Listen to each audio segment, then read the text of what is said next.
karon ang adlaw sa kaluwasan, karon ang adlaw nga pwede nato buhaton ang maayo o insakto. Yes, we are so much busy para sa ato ang mga personal, but please include to your priority. Hinaot nga apilo nato sa atong priority ang para sa Ginoo. Iapil nato sa atong priority ang pagbuhat og maayo, labi na kung para sa Ginoo ug sa mga katawhan labaw na isasakop sa panimalay sa pagto. Nagatuwa ko nga kitang tanan dire nagapaningkamot, nagabuhat na ni ana. Apan kini mao ang pagpadasig nga ipadayon nato mga igsoon, ipadayon ang pagbuhat og maayo. Ipadayon bisan og naay mga tao nga magabuhat og di maayo kanato, ipadayon nato pagbuhat og maayo. Ipadayon ang pagkamaluluyon, ipadayon ang pagkabuutan, ipadayon ang pagkamanghinatagon, ipadayon ang pagkamatinabangon, ipadayon ang buhat sa maayo mga igsoon.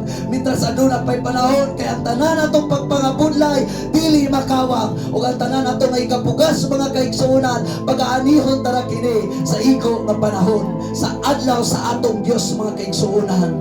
Kini tanan atong nga mga maayo nga mga buhat, tanan pagabuktian, pagabalusan sa ato ang Ginoo, hatagan kita og kanti niini.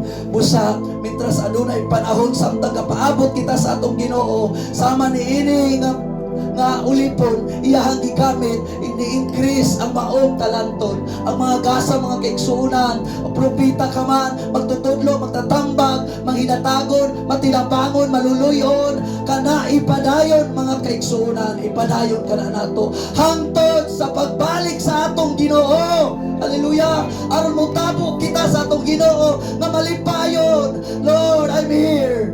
I'm doing my part. I'm doing good because of you, and I'm doing good for you. Ginoo, malipayon kita sa pagbalik sa atong Ginoo.